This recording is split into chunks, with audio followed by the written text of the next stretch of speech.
Hello everyone, this is Kiran. The seminar is about big data and tools.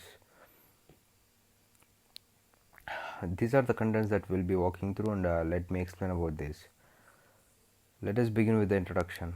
As the name big data itself refers to the large amount of data, and it actually burst upon the scene in the first decade of the 21st century. The first organizations to embrace it were online and startup firms.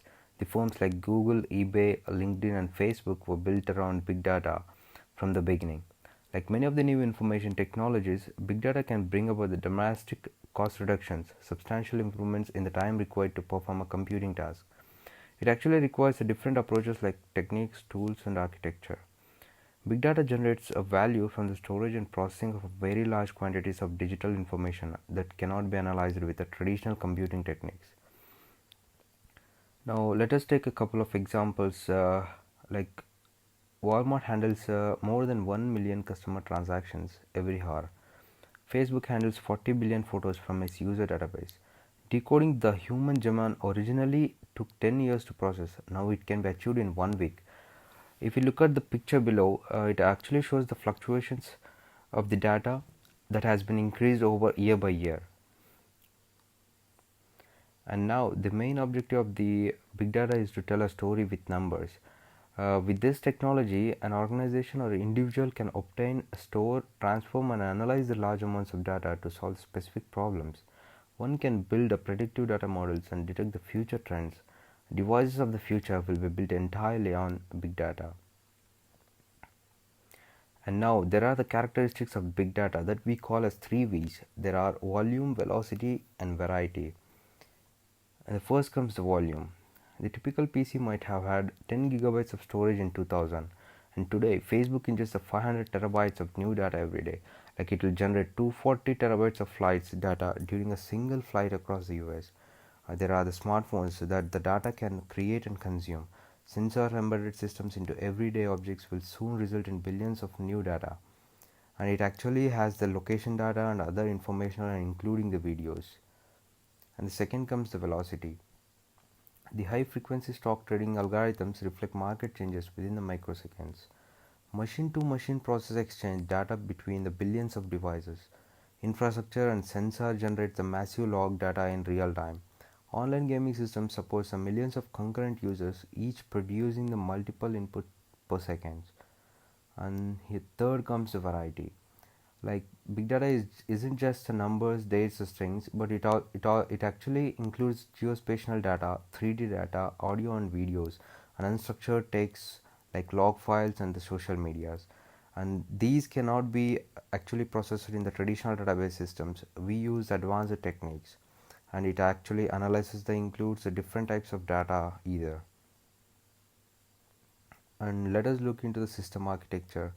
It is designed to handle the ingestion, processing, and analysis of the data that is too large or complex for traditional database systems to handle. And the main comes through the data sources, data storage. And the data sources are the first starting with one or more data sources. Examples like the application data, relational databases, real-time data, and the IoT devices. And the data storage. The data for the batch processing operations is typically stored in the distributed file store that can hold the high volumes of large files in the various formats. And the batch processing. Because of the datasets are so large, often a big data solutions must process the data files using the long running batch jobs to filter. Real-time message ingestion. If the solution includes the real-time sources, the architecture must include a way to capture and store real-time messages for stream processing. And analytical data storage. Many big data solutions prepare the data for analysis and the structured format that can be queried using the analytical tools. And analysis and reporting. And the goal of the most big data is analysis of the data and reporting the data. That actually gives the efficiency of the data. And the tools used in the big data. How big data tools can help you. Like there are several tools that makes the big data and the data that has stored in the databases efficient. Here are the Hadoop, Spark, Storm, Cassandra, and MongoDB. Hadoop is actually used to process and analyze the data in a proper manner.